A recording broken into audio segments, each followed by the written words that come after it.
Fala galera, bem-vindos a mais um ChecksCast. Hoje a gente está aqui com um cara que é metafísico, professor, palestrante, enfim, tem um monte de atribuições, mas ele mesmo vai explicar. Marcelo Cotrim, obrigado por aceitar nosso convite, um prazer enorme ter você aqui. Samuel, Bem-vindo. Fábio, agradeço o convite, muito legal somar força, contribuir e crescer junto aqui também, né? É gostoso conversar com pessoas com diferentes áreas e poder fazer reflexões novas, a gente cresce com isso também. Espero que seja um papo aí que inspire as pessoas. Com certeza vai ser.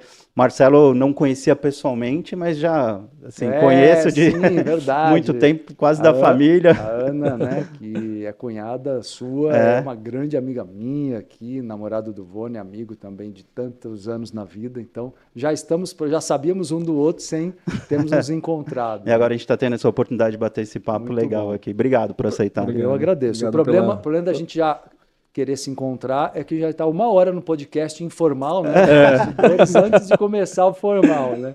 A gente já devia ter gravado. Já devia estar gravando já. Gravou não, Davi? Gravou não? Não, diretor? Não rolou? Então, Não, tudo bem. A gente ainda vai trazer muito assunto interessante aqui. Foi legal que já deu para fazer um esquenta. Sim. sem dúvida. Cara, vamos lá. A gente já conversou aqui sobre várias coisas, né? Nos bastidores. Sim. A gente vai falar hoje bastante tema interessante. E a gente queria começar com um pedido aqui dos nossos amigos para falar aqui sobre a lei da atração na questão financeira, né? Na questão da prosperidade financeira. financeira. Queria que você explicasse um pouquinho para a gente sobre esse tema. Tá bom. Vou falar um pouco de lei da atração em si, antes de falar de dinheiro, tá, especificamente. Lei da atração não é uma coisa que se cria, é uma lei natural. Então, a pessoa pode acreditar ou não acreditar, ela pode ser cética ou não, é uma lei da natureza. É a tal da lei de causa e efeito. Por exemplo, no mundo da matéria, a física, ela deixa claro a causa e efeito, é uma lei de Newton. Né? Então, você tem uma energia, uma causa gera um resultado. Você bota uma energia aqui no objeto, ele é empurrado, causa e efeito. Só que isso existe também numa outra dimensão. Antes da dimensão material, nós temos dimensões energéticas, extrafísicas ou espirituais, como quiser chamar. E a lei da atração, ela funciona nessas dimensões energéticas. Então, tudo que você vive, do ponto de vista de relacionamentos, de saúde, de qualquer âmbito da vida, qualquer setor da prosperidade, que eu entendo prosperidade não só como financeira ou profissional. Saúde, família, amor a dois, espiritualidades, até lazer, tudo envolve ser uma pessoa próspera e feliz ou não. E tudo você pode atrair e cristalizar sucesso ou insucesso, felicidade ou sofrimento. Então, a lei da atração, na verdade, ela funciona mesmo para quem é totalmente, nunca ouviu falar. Ou seja, de onde parte a lei da atração? Ela parte do inconsciente. Por quê? Porque são as nossas emoções e instintos que produzem energia. Por exemplo, na psicologia, acho que é legal pontuar um pouquinho a lei da atração antes de falar do dinheiro. Fábio, calma, já vou falar do dinheiro, tá? Mas é assim, ó, antes de falar do dinheiro, acho que é legal pontuar para as pessoas entenderem que tem um fundamento, que não é uma coisa, porque tem pessoas que falam de maneiras tão diversas sobre o tema, é legal as pessoas entenderem que tem um lado muito sério e bonito se a gente vai a fundo. Quando você entende que a lei da atração ela parte do princípio do imã, da imantação. Se você está numa frequência mais elevada, você entra em sincronicidade. Eu gosto de dar exemplos também da psicologia para entender o fundamento. Jung, né, Gustav Jung, que é pai da psicanálise, estudava e ensinou sobre sincronicidade de maneira fantástica. Então, a lei da atração parte do mesmo princípio da sincronicidade que Jung ensina. Freud falava, por exemplo, da libido, que é a energia sexual, que ela é muito potente. Ou seja, junta esses dois conceitos da psicologia, a gente entende a metafísica. Por quê? Porque tudo que a gente atrai parte da libido, que não é só a energia sexual física, é uma energia vital. E essa energia vital emana do corpo físico para um campo áurico. Todo mundo tem uma aura energética, que emana da nossa energia inconsciente. Inconsciente é igual a emoção, tá? Para ficar fácil. São as emoções. Então, suas emoções determinam, olha só, Suas emoções determinam sua aura. Logo, você sincroniza no mundo com pessoas e situações afins. Por isso que você vai atrair sorte ou azar, doença ou saúde mesmo. Depende de você. O que é muito legal na lei da atração bem compreendida é que ela te dá autorresponsabilidade. Você entende que o que você vibra, você atrai. Por exemplo, vocês dois são, acredito, pelo sucesso de vocês, caras esforçados no que vocês fazem. Só que tem um componente que não é o esforço, é a sorte. Ou seja, como é que você, de repente, topa com uma pessoa que chegou para alguém, um potencial cliente ou um potencial amigo, como aquele caso que você estava contando antes aqui, do nada, sem querer. Esse sem querer é o teu inconsciente trabalhando. Então, você tem duas coisas, consciente e inconsciente. Consciente é razão, inconsciente é emoção. Quem quer dominar a lei da atração precisa dominar o pensamento, a razão, mas principalmente a emoção. O pensamento é a história do iceberg, que 10% é visível. O pensamento é 10% da força magnética, 90% é a emoção.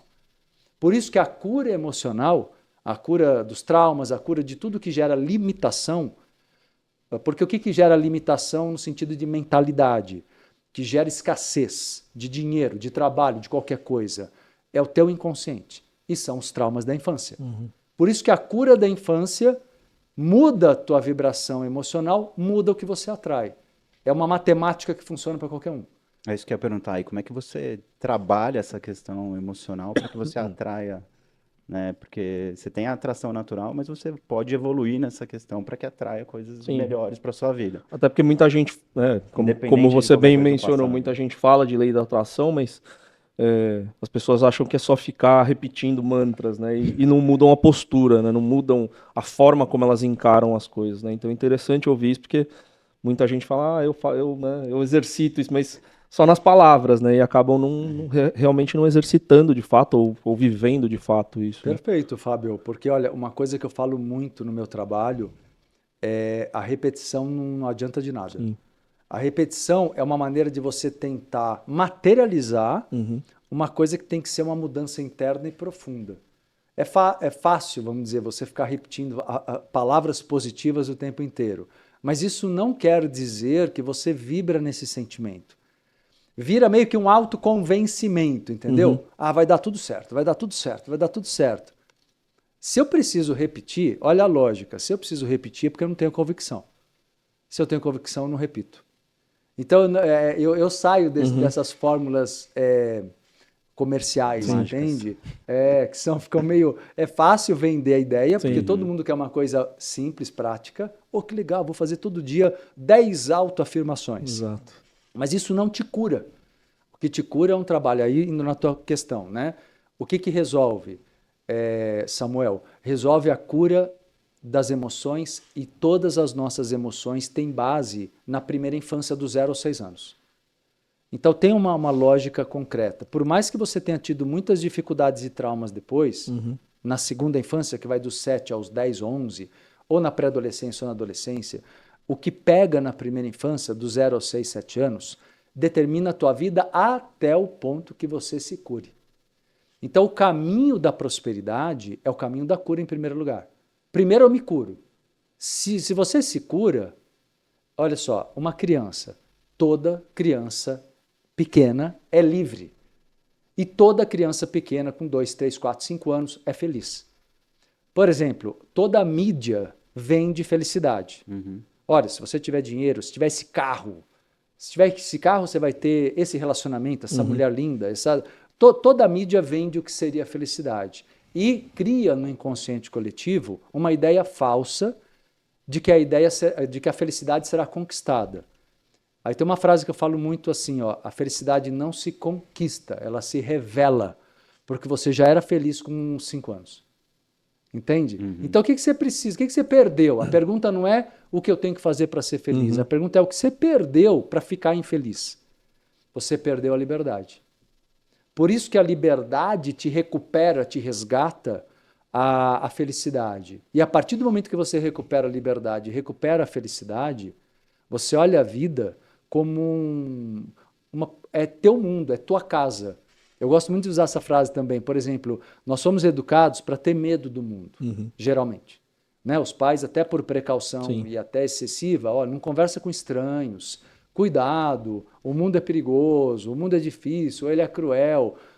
E nós não somos ensinados a falar, puxa, olha, o mundo é legal, tem gente ruim, mas o mundo tem coisa boa e tem gente boa. Quem ouve isso quando é criança? Ninguém. Então você cresce com uma falsa impressão que você tem que se proteger muito. Sendo que, na verdade, você tem que buscar as pessoas boas, as pessoas que podem sincronizar com você, serem bons amigos, bons colegas de trabalho, tudo isso. Você tem isso no mundo, mas as pessoas têm o olhar preferencialmente para o negativo porque querem se proteger. Então é melhor olhar para o que é perigoso, é o que os pais, na melhor das intenções, nos ensinam. Né? Desde pequeno a gente Desde aprende pequeno, assim. uma palavra que você mais ouve é não, né? Exato, exato. Não põe a mão nisso, não faz exato. Né? Raramente os pais falam, puxa, você, olha, usa essa criatividade. Você gosta de música? Vá lá. A maioria fala assim, não, música não vai dar dinheiro, é melhor você ir para uma outra área do que está dando dinheiro agora no meio, né, no mercado de trabalho. Então, não há um estímulo à autenticidade, não há um estímulo à liberdade do ser. Então, o que nós precisamos para prosperarmos é a liberdade. Aí eu pego o ponto se me permite, da pergunta do Fábio Trindade. Do Fábio Trindade, que é da prosperidade financeira. Como que eu atraio dinheiro? Posso entrar nisso? Claro. Posso. Como que eu atraio dinheiro? Dinheiro, eu tenho que olhar como metafísico. O que eu olho? Eu olho qual é o símbolo do dinheiro no meu inconsciente. No teu inconsciente, no meu, de qualquer pessoa, do inconsciente coletivo, o dinheiro tem um símbolo, e o símbolo é liberdade. Aí você vai dizer assim, é verdade, ter dinheiro dá liberdade. Não é isso.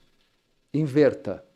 Ter dinheiro dá liberdade, mas sentir-se livre atrai dinheiro. Entendeu? O link. Quando eu quero atrair a oportunidade de ganhar dinheiro, eu preciso do genuíno sentimento de liberdade. Se eu tiver um sentimento de liberdade verdadeiro, genuíno, eu fico numa conexão com tudo que é oportunidade. Aí que você fala, puxa, de repente alguém veio e me fez um super convite interessante, ou me fez uma proposta de sociedade, mas aí você tem que ter esse sentimento de liberdade para dizer sim pela intuição e não só pela razão. Porque a tua razão é capaz de virar e falar, tá, mas eu não sei se vai dar certo. Mas que controle você tem sobre o amanhã? Ninguém tem certeza. Você tem só prognósticos. E eu acho que ter prognósticos, ok. Você ter uma visão racional, ok. Mas você não pode se basear só nisso. Se tiver só isso, você se aprisiona, você não abre os olhos para outras possibilidades e realidades.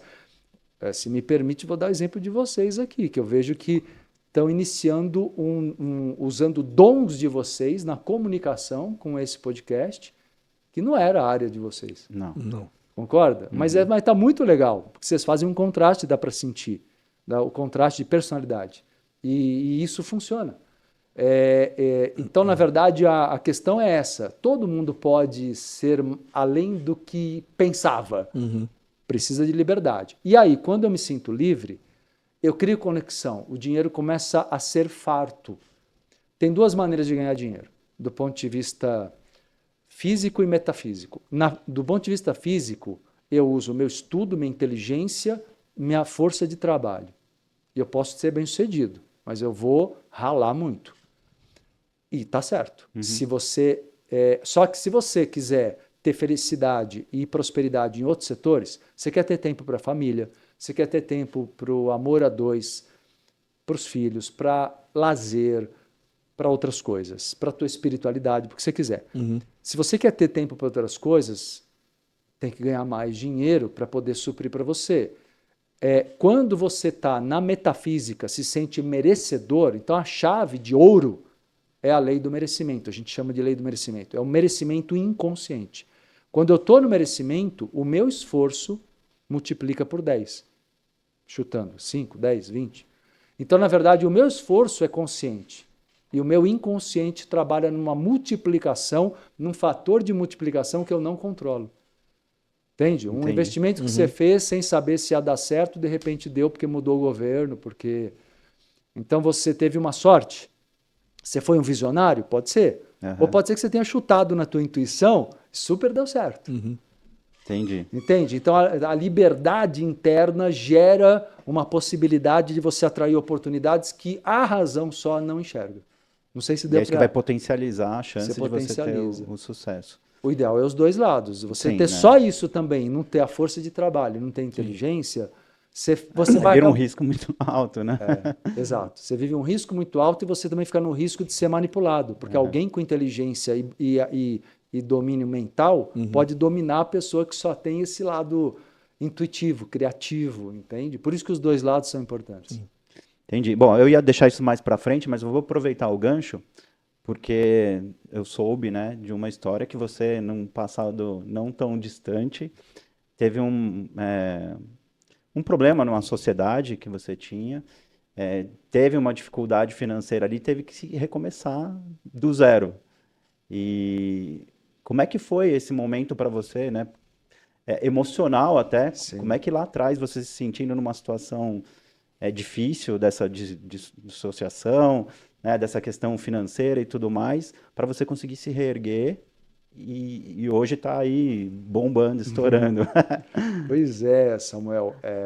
Eu tive essa pessoa que era sócia, é com quem eu tive um casamento também. Uhum. E foram 16, 17 anos e tal. E quando eu iniciei o relacionamento, eu tinha 22 anos.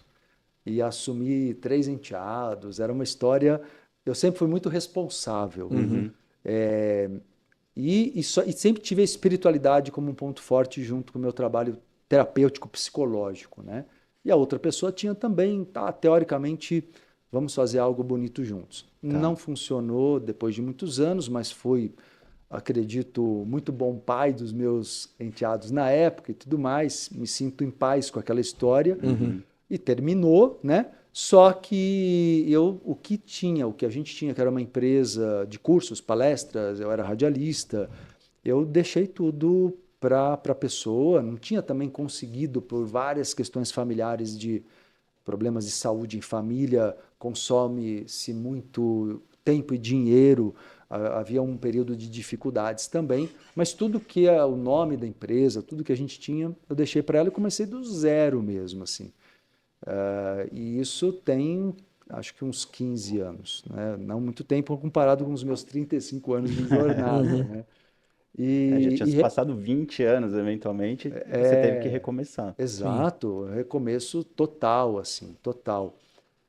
E isso foi como para todo mundo difícil, porque você tem que equilibrar todos os lados, financeiro, profissional, pessoal, emocional, afetivo, reconstruir tudo do zero. O seu olhar para você mesmo, você tem que reformular a tua autoimagem. Eu fiz isso. Aliás, até o Vone, que é meu amigo, está aqui, nosso amigo, né? Para você é da família, né? Ele é meu grande amigo, meu irmão. Ele sabe que ele acompanhou quase tudo, né? Um pouco depois ele chegou como meu aluno e depois se tornou meu amigo ali. Que na verdade foi até fisicamente. Eu tinha uma barba grande, eu tinha um cabelo comprido. Até fisicamente eu mudei muito, né? E acredito, pela própria opinião dos mais próximos, que eu até rejuvenesci muito nesse período.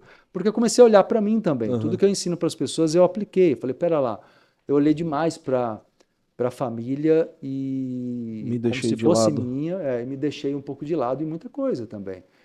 E nesse sentido até financeiramente, de vou doar tudo, ajudar todo mundo a realizar seus objetivos e não tinha guardado dinheiro, não tinha... E comecei meio que do zero, mas com uma coisa muito forte em mim. Eu sempre tive, desde moleque, desde pequeno mesmo, que eu tinha 8, 10, 10 anos de idade, eu ia para a biblioteca buscar livros sobre psicologia, metafísica, espiritualidade. Ninguém na minha família me influenciou. Era uma coisa minha. Eu tinha muita consciência, eu falei, não, eu vou levar esse ideal e vou reconstruir e vai funcionar. Eu vou fazer isso ficar grande e cumprir meu... Eu sempre tive um sentido de missão muito grande. Eu sinto que eu cumpro uma missão, como todo ser humano tem, mas eu procuro identificar e aproveitar a vida com um sentido de missão, que eu acho que todo mundo deve encontrar esse caminho. Uma missão integrada com a vida cotidiana, com família, com tudo, com lazer, com tudo. Não uma missão que você abra mão de tudo, que eu acho que na época até abri mão mais do que deveria. Entendi. E aprendi muito também, como eu brinco, tipo ser humano. Tipo ser humano, eu aprendi muito. já estudava muito, ensinava muito, mas aprendi muito mais, amadureci muito mais, me fortaleci muito mais e recomecei. Aí encontrei há 10 anos atrás minha mulher, a Bruna, hoje, e a gente tem um amor muito grande um pelo outro e trabalha junto, e é muito bacana. Eu vim abrindo, indo para a internet, como eu te falei, muito especialmente depois da pandemia, foi um outro recomeço, porque o meu trabalho era presencial, eu já vinha crescendo muito até a pandemia, como radialista, né? Passei por algumas rádios aqui em São Paulo. E depois da pandemia foi um outro recomeço que eu fechei um prédio de 4 andares e tive que ir para o digital da noite para o dia. E eu Fazer lembro a que as transição. pessoas, eu lembro que as pessoas no primeiro momento diziam assim, vai a pandemia é questão de 15 dias, isso aí. No começo Você era lembra? assim, lembro. Aí eu lembro que eu falei para todo mundo, eu falei, olha, são 2 anos. São 2 anos e 3 para poder ficar tudo. Eu falei, 2 anos a gente vai penar, então aceita. E eu sempre tive essa postura, aceito. Aceito e faço o melhor que eu posso com o que está na minha frente. E essa postura foi fundamental, porque eu não esperei voltar ao que era. Isso me fez crescer. E o que é legal é que eu sempre vejo que é possível ganhar dinheiro e ajudar pessoas. É possível fazer tudo junto. É possível ter aquele sentimento bom de contribuir com o mundo e, ao mesmo tempo, ganhar a tua grana, fazer as coisas que você quer, viajar, sustentar a tua família. E tudo isso vem acontecendo de uma forma muito bonita. E tá aí, meu amigo. Tô Você sabe que a gente tem numa nova etapa. um porquê, né, aqui na Chex. A Chex tem 11 anos. Nós somos uma empresa de consultoria financeira. E o nosso porquê é ajudar outros negócios, ajudar empresas, empresários a terem saúde financeira, né, tempo para investir né, nos seus negócios, tendo uma responsabilidade financeira para que eles possam crescer, contratar mais pessoas, crescer e gerar economia até do país, né, com isso. Porque se a empresa... E eu tenho, né, pessoalmente, 2 situações que eu vivenciei de né, meu padrasto, meu avô, que tiveram negócios muito grandes e quebraram porque não tinham um apoio financeiro. Então, assim, você vê uma família, tipo, dar uma desestruturada por conta de uma empresa que eventualmente vai quebrar ali porque não tinha, né, um conhecimento maior das questões financeiras. E você poderia ter ajudado aquela empresa a seguir, a ter a um crescimento, a contratar mais pessoas, tá? A gente parte sempre buscando, a gente acredita, a gente consegue ajudar, né, Sem todo dúvida, mundo e crescer junto. a missão de vocês. Né? a gente acredita muito nisso, né? Na verdade, que é o que você falou, de ganhar dinheiro, poder ganhar dinheiro, mas ajudar as pessoas. A gente, claro, né, não vou ser hipócrita aqui, a gente está, né, não é uma entidade filantrópica aqui, a gente está aqui para isso também, mas a gente acredita muito nisso e não ganhar dinheiro a qualquer custo, né? Então a gente acredita muito em ajudar também, isso é legal, né? em dar apoio e ao mesmo tempo, claro, né, ganhar o dinheiro e tudo, mas a gente tem uma crença muito forte nisso de que é possível aliar os dois, sim, né? Ajudar as pessoas e ganhar dinheiro e fazer o que a gente gosta, né? Não, você sabe, Fábio, desculpa, esse ponto, ainda voltando à questão da prosperidade financeira, né? Existe essa dificuldade no inconsciente coletivo das pessoas entenderem como o dinheiro é bênção e não mal. E é bem a mentalidade que nós aqui no Brasil temos, que vem da religião católica. Que a religião católica plantou por séculos a ideia de que o dinheiro é sujo, o dinheiro é pecaminoso. Se você olhar, por exemplo, a visão protestante dos Estados Unidos, a visão norte-americana, é o contrário, porque ela tem mais a raiz judaica, onde o dinheiro é bênção. Dinheiro é bênção. Né? Nisso a filosofia judaica é muito, muito bacana. Mas você vê quando você fala assim, não somos hipócritas de pensar por quê? Porque, no fundo, existe aquele condicionamentozinho de falar, puxa, se eu falar que eu estou trabalhando por dinheiro, parece que eu estou sendo frio. Não! Dinheiro é uma bênção para a sua vida e para todos. Que legal que vocês são pessoas éticas e ainda estão fazendo um trabalho que ganham bem e ainda podem ajudar muita gente a ganhar bem e ter uma vida boa, né? Sim. E ter uma vida bacana, uma vida digna, com né? esse recurso ajudar, né? É lógico, né? O dinheiro tem mais as pessoas têm mais que ter mais naturalidade para olhar para essa questão. Mas precisa ser uma forma bacana de fazer. E até, assim, nosso primeiro cliente, a gente fechou um contrato com ele de um business plan. E nesse meio tempo que a gente estava fazendo o projeto do Business Plan, ele veio e falou assim, pô, faz minha contabilidade. A gente falou, não, a gente ainda não, né, a gente está começando agora, a gente ainda não estava preparado para fazer contabilidade. Ele, não, mas eu gostei de vocês, faz minha contabilidade, eu tenho aqui 3, 4 empresas, vocês vão fazer. Na época a gente assinou lá um contrato, 5 mil por mês com ele. Falei, pô, agora que a gente assinou esse contrato, vamos alugar um escritório. A gente não tinha um escritório físico. Certo. Daí a gente foi, alugou o escritório, começou, investiu, botou, começou a fazer reforma. A gente, olhando os números dele, falou, meu, esse cara tá ferrado. Tudo que ele já podia fazer de besteira, ele já fez. Aí a gente chegou, ligou pra ele e falou assim, cara, vamos dar um jeito aí de você fechar, vender, porque não tem jeito mais. Tudo que você podia fazer de besteira, você já fez. Vamos recomeçar outra coisa. Ele, tá louco, assinei um contrato com vocês semana passada, que tem multa. Contrato de 2 anos. A gente falou, meu, a gente abre mão dessa multa, mas eu não vou fazer isso com você. A gente tinha assumido uma dívida contando com aquele recurso. Mesmo assim, a gente foi ético, foi lá e ele saiu puto no dia, né? Meu sonho de infância, isso aqui. No dia seguinte ligou, tem certeza? Eu falei, cara, eu ganho o quê falando isso pra você? Nada. Tô te entregando, te devolvendo um contrato que a gente assinou aqui, um compromisso, mas a gente não ia se sentir bem, né? Ele falou, não, eu vou vender um apartamento, já tinha vendido 3 da família. Vender um apartamento, colocar o dinheiro aqui vai dar certo. Falei, você vai investir esse dinheiro e não vai ter o retorno que você espera, você vai perder esse apartamento, então não faça isso. A gente ajudou eles lá, né, a negociar as dívidas, ele conseguiu vender, depois voltou a ser nosso cliente, então assim, deu tudo certo, mas a gente... Você vê, eu ouço essa história, além de ver como, claro, muito bacana a história ética de vocês aí, mas eu vejo um outro insight também, que é o lado de aquilo que a gente está falando da liberdade. Por exemplo, quando você fala isso para o cara, você vê que ele tem um condicionamento ali. Ele tem na época, ele estava preso até o ego assim dele. Puxa, mas eu fiz tudo por isso. Como eu não vou abrir mão? É o que eu falo como o dinheiro está ligado à liberdade. A liberdade, inclusive, de você falar, tá, eu errei. Vamos terminar o ciclo aqui, vamos começar. Não é verdade? Então, como a liberdade, ela te dá condições de não só crescer, como abrir mão mais rapidamente de erros, né? Sim, é engraçado porque hoje mesmo eu fiz um post falando mais ou menos sobre isso, né? Porque a gente sempre insiste, ó, não desista, nunca desista, siga em frente, persista, não sei o quê. Mas é diferente você insistir num negócio ruim. E aí até nesse post falava, né? A Nokia começou fabricando papel higiênico, migrou, né? A Lamborghini era trator. A IBM mudou também. Então, total, várias né? delas. Várias Então, assim, delas. não desistir não quer dizer siga insistindo em alguma coisa que não faz sentido. As pessoas confundem não desistir com seguir fazendo as mesmas coisas com os mesmos erros, né? Então, às vezes, não desistir significa mudar de rumo só, né? Não é simplesmente largar e abandonar. Eu acho que, eu pego até o meu exemplo que eu falei para vocês, é não desistir de si, não desistir do teu ideal. Sim. Né? Exato. Mas às vezes é caso de desistir de uma experiência. Um negócio ruim, ou então continuar insistindo nos mesmos erros. As pessoas confundem, não desiste, mas não é continuar tentando fazer a mesma coisa. Casamento que não dá certo, isso vale para qualquer coisa, até o médico que você escolheu que não é bom para você. O problema maior das pessoas é o apego. O apego que está ligado à teimosia é o que cria limitação, é uma crença, gera todas as crenças limitantes, porque o apego vem do medo.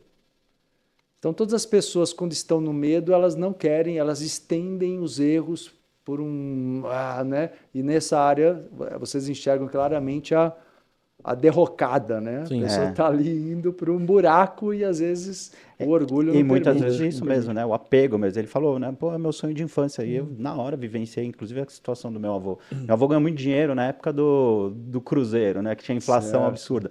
Porque ele investia muito em estoque. Então, ele comprava, né? Um mês depois, valia 3 vezes aquilo. E aí, ele ganhava dinheiro assim. Veio o Plano Real e ele continuou com a mesma mentalidade. Exato. Aí não teve essa percepção, né? Porque ele já era um idoso e tal. De mudar a chave ali. De mudar a chave. Se ele tivesse ali parado, ia parar, tipo, com muito sucesso. Mas aí ele insistiu num tipo de negócio que já não fazia mais sentido para a época. Mas muito pelo apego àquilo que sempre fez, né? A gente tem que se reinventar sempre, né? Se não houver essa disposição para você se reinventar, em algum campo da vida você começa a sentir que o teu ciclo ali acabou.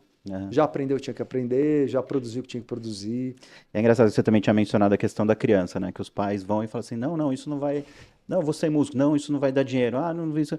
Engraçado porque assim, hoje a gente não consegue nem dizer o que vai ter daqui a 10 anos, o que vai dar dinheiro daqui a 10 anos, né? É bizarro, porque quando a gente era criança, até assim, não, você vai ser doutor, você vai ser engenheiro. era aquelas 3, 4 profissões que os pais queriam para os filhos. Hoje você já fica assim, eu não sei, né, o que meu filho vai poder ser, porque eu não sei nem quais vão ser olha, as profissões estão morrendo e nascendo todo dia, né? Eu falo por mim, né? Eu sou autodidata. Eu, desde menino, assim, estava até contando para vocês, eu ia para a biblioteca buscar livros de comportamento, de poder da mente. Já tinha um best-seller da época, quando eu tinha 10 anos de idade. Você já deve ter ouvido falar, porque virou até brincadeira depois, que é o Poder do Subconsciente, do Joseph Murphy, que virou a brincadeira do Murphy. Só que tem uma obra dele que, nossa, cara, o cara deve estar numa 70ª, sei lá o quê, edição. E para um garoto de 10 anos aquilo era interessante, né? Hoje eu acho já básico, mas era um livro que foi me dando já os primeiros sentidos. Eu já tinha essa noção, que eu via meus pais com muita dificuldade para ganhar dinheiro, assim, sabe? Meu pai tinha um terreno, ele mesmo construiu a casa, conseguiu ter aquele terreno, mas a vida inteira com muita dificuldade financeira. Eu falei, não, tem uma mentalidade que está errada aqui. E aí eu fui lendo, eu consegui começar. Na época não tinha internet, então não tinha o acesso que a gente tem hoje. E eu ia para esses livros que eu pegava em biblioteca, não tinha grana para comprar, e fui mudando minha mentalidade. Eu sempre fui autodidata, mas você deve imaginar, para minha mãe e para o meu pai, quando eu era adolescente, eu falava assim, olha, eu vou trabalhar com... Você é um professor de espiritualidade.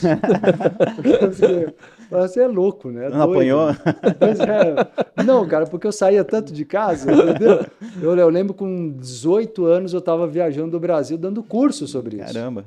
Com 18 anos, 17 para 18 anos. Então, eu não dava nem trela, cara. Eu entendia que meus pais tinham a visão deles e eu sabia que eu tentava ajudá-los a mudar aquela visão, era difícil, né, a idade deles e tal. E eles achando que você era o adolescente rebelde. Né? Que eu era o louco, né? Mas o pior é que essa visão deles sobre mim ser um louco continuou, entendeu? Continuou. Acho que minha mãe hoje está com 90 anos. Meu pai já desencarnou, já morreu em 2007. Mas minha mãe, acho que até hoje, ela olha e fala assim, como assim? Como assim? Como que você consegue ter sucesso? Mas está dando certo? Ela às vezes... Ela ainda está em dúvida. Ela ainda está em dúvida com tudo que está aí. Porque é a cabeça dela. E o meu irmão tem um emprego público, é daquela mentalidade, fica vivendo com mais dificuldade, mas ela acha que tem um salário, está seguro.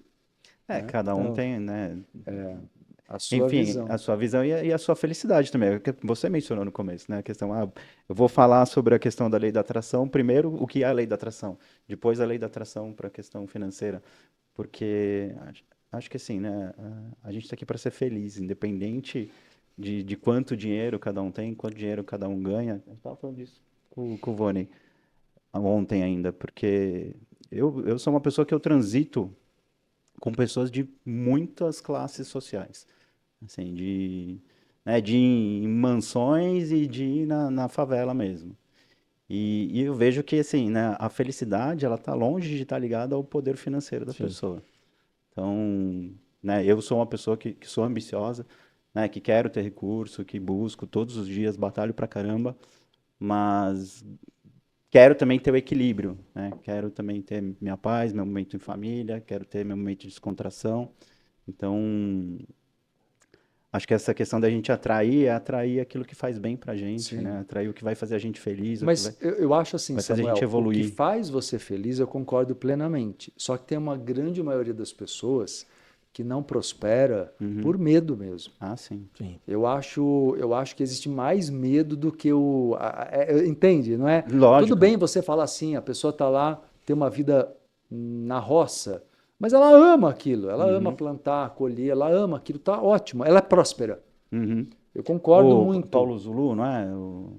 O ator famoso, mudou não sei a o quê. vida dele, né? Mudou a vida completamente, foi morar na praia, exato. planta o que ele come. O filho do Abílio Diniz também, ele foi para esse caminho alternativo e tal. Então você tem muitas tudo bem, qualquer estilo de vida é válido quando a pessoa é feliz, eu concordo muito, mas eu vejo que a maioria tem medo mesmo. É a coisa do inconsciente coletivo, ideias plantadas que na maioria são de escassez. A visão da escassez ela é predominante no inconsciente coletivo, porque as pessoas querem muito se proteger, o medo é maior. Então, olha, cuidado para não ficar doente. Porque o medo vende, né? Uhum. Por exemplo, você vê um carro, uma propaganda de um carro, você vê o close no pneu. Por quê? Porque o pneu vai te dar segurança para você não morrer. O pneu vende mais que o carro, às vezes, por causa disso, em termos de marketing. Uhum. Mas é tudo ligado a essa mentalidade do medo. Claro que é importante, mas o medo vende muito. Tanto que você vê a indústria farmacêutica, que vende remédio que nem deveria, porque as pessoas têm medo. Então, a gente tem... O que é o trabalho? O meu trabalho é ajudar as pessoas a perderem o medo, fundamentalmente. Porque se elas perderem o medo, não o medo que é 0,1%, que é aquele medo da sobrevivência, que você precisa ter, que é o medo da altura, medo do fogo. Mas o medo fóbico, que é o medo que todo mundo tem. Por exemplo, você se acha ansioso? Não. Você se acha ansioso? Razoavelmente? Sim. A ansiedade é medo. E é o medo fóbico. Por exemplo, ele não é um traço da sua natureza nem da sua natureza. Só que nós crescemos ouvindo, quando a pessoa é ansiosa, ou a criança, quando você já era ansioso enquanto menino, provavelmente vocês ouviram, esse menino é ansioso. A ansiedade é colocada como um traço de personalidade. Não é, é transtorno. Por exemplo, a ansiedade você tenta transformar numa energia de ação, não é? Mas, na verdade, ela te faz sofrer. E ela também pode horas você recua, horas você vai, mas você vai com um nível de estresse muito alto, o que te faz mal para a tua saúde. Então, na verdade, o que eu procuro ajudar as pessoas, como terapeuta, como professor, mas eu sempre trabalho terapeuta em curso, eu não faço atendimento individual. Eu trabalho sempre em cursos, em grupo, em mentorias. E o que funciona lindamente assim no meu trabalho é isso, é reprogramação mental para eliminar os medos, porque as pessoas têm uma visão de si mesmas muito distorcida. Então, o grau de ansiedade que as pessoas vivem trava. Você ainda tentou e conseguiu ultrapassar vários limites teus. Você também. E acho que fazem isso todos os dias. Sim. Só que tem muita gente que cede, porque prefere não viver na ansiedade. Então, por quê? Porque o grau de sofrimento é muito alto. Mas aí a pessoa abre mão, vive na dificuldade. Aí o sofrimento é por quê? Porque não tem dinheiro, não tem condições, não tem saúde, porque não acredita que seja possível. Aí vem a chave que eu falei agora há pouco, merecimento. Só que o mérito do racional, lembra que eu falei que tem o racional e o inconsciente, o consciente e o inconsciente. O mérito consciente, esse é o que você troca quando você tem um negócio com o teu cliente ou um profissional quando vende o seu trabalho para uma empresa. Isso é o mérito físico, o mérito mental. Agora, o mérito inconsciente, ele chama aí voltamos à lei da atração, ele chama oportunidades que você não calcula. Literalmente, não calcula, não tem como calcular. Você não tem como prever, você só tem como pressentir. Então você tem que aprender a olhar mais para o teu sentimento, porque você tem uma sabedoria no teu sentimento, na tua intuição, quando você está em paz, quando você está sereno, e isso eu ajudo as pessoas a obterem essa serenidade por meditações. Quando você alcança a serenidade, você escuta uma área de sabedoria que você tem, que eu chamo de eu superior, que é uma área que te dá indicativos de caminhos de muita felicidade, entende? Entendi. Só que você tem que entender que você tem uma inteligência maior do que a racional e trabalhar com as duas juntas. E como é que você trabalha isso em equipe, assim, tipo em grupos?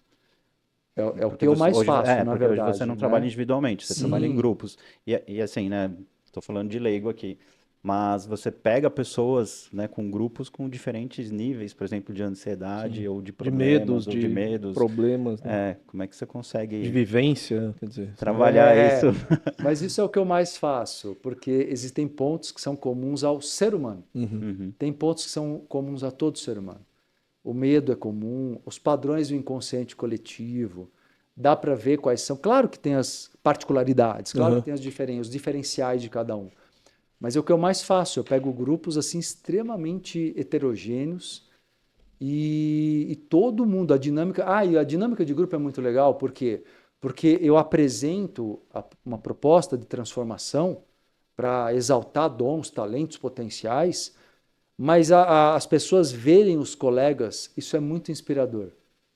Eu acredito muito mais num trabalho de grupo, seja dentro de um curso meu, seja dentro de uma empresa, porque você tem uma possibilidade de que a hora que um se transforma, ele se torna um catalisador do grupo. Cara, interessante você falar isso, porque assim, eu particularmente já fiz muito treinamento de liderança. Teve um que nunca mais, tipo, saiu da minha cabeça, que foi um que, inclusive, né, a gente tinha que fazer um teatro sobre as ações do dia a dia e como lidar com aquelas situações. Nunca mais esqueci aquilo. A gente tinha que ir lá e fazer, né, o papel do líder e do liderado. Para desenvolver a empatia, para entender o outro lado. E todo mundo avaliando aquilo, né, e tipo, dando opinião sobre como você lidar com aquela situação. Eu acho fantástico. Eu acho que a interação é importante para um bom trabalho. É um trabalho terapêutico isso. Não deixa de ser, um trabalho terapêutico. Só que às vezes o que você vê, por isso você falou, eu fiz muitos, porque a maioria traz às vezes uma fórmula meio chavão, né? Né? E aí você tem muita teoria. Muita teoria. Eu gosto de dizer o seguinte, Samuel, as pessoas, muita gente dizendo o que tem que fazer, mas quase ninguém ensina como. E eu me especializo no como. Entendeu? Porque eu quero mostrar para as pessoas por várias técnicas, por várias dinâmicas terapêuticas. Quando eu falo meditação, não é uma meditação tradicional oriental necessariamente. É uma reprogramação mental, é um exercício que envolve música, que eu conduzo como uma meditação guiada. E elas ajudam demais. Por quê? Vou até explicar. Uma criança, quando eu falei que a personalidade é formada do 0 ao 6, a criança ela vive num estado alfa da mente. Por exemplo, aquela frequência de onda cerebral que a gente usa para reprogramar o cérebro e ativar a neuroplasticidade, ela precisa, para você ter uma mudança real mesmo de padrão mental, você precisa relaxar a mente e entrar em alfa no mínimo, ou teta. E nós vivemos o dia inteiro em beta. Em beta, você não reprograma nada. Em beta, você só gera ansiedade. Só que a maioria das pessoas não sabe disso e perde. Então, a fase da infância, você não tem filtro, recebe tudo, direto. Comunicação direta com o inconsciente, porque você está em alfa 24 horas. Só que você vai aprendendo com seus pais a desenvolver uma barreira racional. O seu cérebro começa a trabalhar em beta. Em beta você não consegue mais reprogramar. Você consegue estudar, você se torna um grande teórico, você pode entender de tudo, mas entender é racional, você não compreende. Compreender é emocional. E aí, para você compreender, para o adulto compreender, tem que tirar ele do beta e colocar ele em alfa. Entende? E as experiências emocionais, como uma teatralização, ajudam, ou melhor ainda, quando usa-se as meditações guiadas.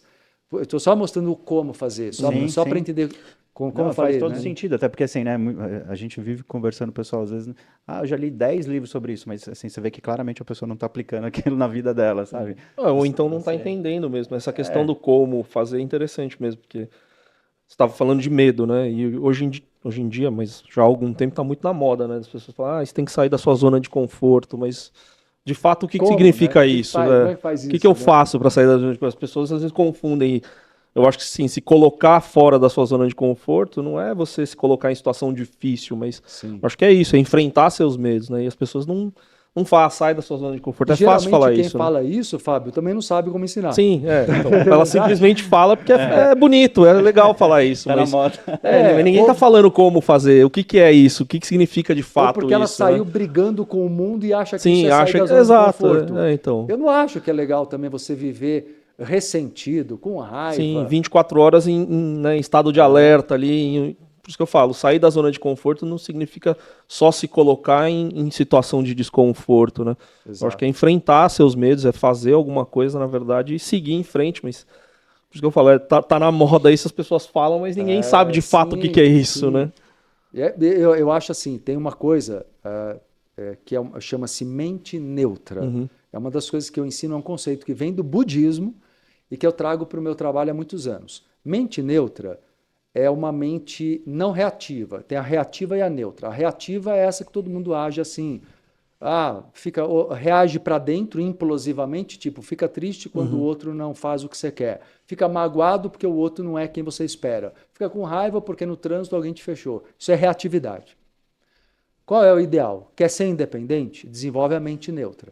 A mente neutra é o sonho de consumo, eu falo, nosso para poder ter autonomia e manter equilíbrio emocional. A mente neutra, quando ela vê que o outro age de uma maneira agressiva ou desrespeitosa, tá, vou me posicionar e vou cortar isso aqui.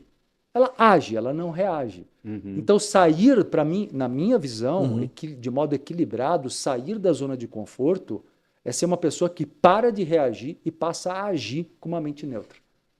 Entende? A mente neutra é muito superior. Te mantém o equilíbrio, te mantém a saúde e te dá independência emocional, psicológica, mental, e isso gera independência na vida no todo. Uma pessoa reativa, ela pode ser reativa se submetendo, ou ela pode ser reativa de longe, revoltada. Ela continua presa ao passado, entende? Entendi. Dos dois jeitos ela está presa ao passado, mesmo que ela seja, sei lá, sabe que é aquele jovem que briga com a família, ele fala, vou morar sozinho no exterior. Para o mundo, ele pode ser visto como alguém que saiu da zona de conforto. Eu já vejo diferente. Se ele estiver feliz, sim. Se ele estiver infeliz e está ainda preso aos ressentimentos, lá no fundo, ele está escravizado, mesmo morando, sabe, na Sibéria. Acho que isso tem a ver com uma outra coisa que a gente tinha pontuado aqui em conversar hoje sobre a questão do perdão. Total. Né? Total, perfeito. O que tem a ver o perdão com essa história? O perdão é uma lei. Existem 5 leis, a gente chama leis da prosperidade. A primeira delas é a lei, eu chamo de lei do perdão. Porque o perdão, eu diferencio o perdão religioso do psicológico, tá? Isso é importante. O perdão que eu ensino, eu chamo de perdão inteligente. Porque o perdão religioso, ele fala sobre você ser um bom cristão, perdoar o outro, porque isso é ser nobre. Eu não acho interessante. Eu acho que isso, se você quiser, se for para você útil manter um elo com alguém, ok. Mas o perdão real que te liberta é um perdão que vale para você. Ele é psicológico, ele é interno. Então, o perdão, se eu perdoo, significa, vou tentar traduzir, que isso é um assunto que dá pano para manga. Mas assim, ó, o perdão, psicologicamente falando, significa eu não me submeto mais a quem me fez mal. Eu entendo que a pessoa tinha limites de consciência, tinha sua criança interior ferida também, porque todo mundo tem os seus traumas. A pessoa tinha lá seus problemas. E ela vai resolver com ela mesma. Ao perdoar psicologicamente, significa eu entendo que aquilo é passado, não existe, porque o passado é uma ilusão, que a gente sustenta por apego, por trauma. Quando eu dissolvo isso, compreendendo que aquilo é uma ilusão hoje é uma ilusão. Um dia foi real, hoje é uma ilusão. E eu compreendo que aquela pessoa que me prejudicou é um traço do caráter que ela tem que corrigir, que ela prejudicaria qualquer um na frente dela. Não é pessoal como eu penso. Entende? Ou seja, eu percebo, eu saio da mira. E aí eu trabalho o perdão com auto-perdão. Porque eu preciso também me perdoar por ter ficado muito tempo na mira. Preso naquilo. Eu fiquei preso. Eu podia ter saído 10 anos antes, eu podia ter saído quantos anos antes? Né? Eu mesmo, na situação pessoal que eu te contei do fim de uma sociedade, de um casamento, hoje olhando, eu falo, tá, eu poderia ter saído antes. A relação tinha acabado, eu estava ali por uma responsabilidade de pai que eu era, assim, com os meus enteados, como filhos mesmo. E eu poderia ter cuidado à distância ou não, mas, na verdade, eu era outra pessoa. Não adianta eu me cobrar porque eu aprendi muito depois. Então, me perdoar é a melhor coisa que eu faço. Naquele momento você achou que aquilo era o que você precisava fazer. Exato. Né? E depois você, mais evoluído eventualmente, identificou que você poderia ter cortado aquilo antes, mas aí você se perdoa por ter tido aquele momento, aquele período de e aquela experiência me permite, por exemplo, ser chamado para o Checkscast e falar sobre isso com o Samuel e o Fábio, não é verdade? Sim. Ou seja, e de repente inspirar mais alguém. Sim. Então, assim, a gente traz como bagagem. Agora, você vê, eu estou falando disso natural para mim. Sim. É isso que as pessoas têm que entender. Quando você se liberta do passado, você vira criança no bom sentido, você renasce. E aí começa a dar um tesão por viver. de novo, entendeu? Só que se você não fizer isso, se você ficar assim, pô, mas eu tenho quantos anos? E o que eu fiz? Aquela história do teu... Perdi tanto eu perdi tempo. a empresa, o que eu fiz, né? Tem gente que fala, eu investi tantos anos nessa empresa ou nesse casamento. Cara, você não investiu, você viveu aquilo e ponto. Sim.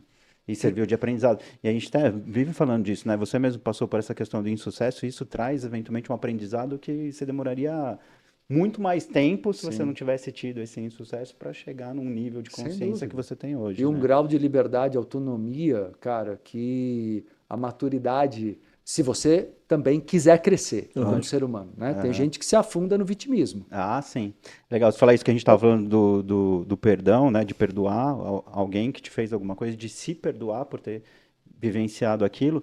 E a gente estava falando outro dia também que é diferente você perdoar de você esquecer, né? Porque eventualmente eu te perdoo por algo que você me fez, mas eu não esqueço, porque senão eu posso abrir a possibilidade de você fazer de novo, mentira, né? Isso é Mas uma não é? mentira, né? Isso é uma falsidade, na verdade, né? Mas você esquece?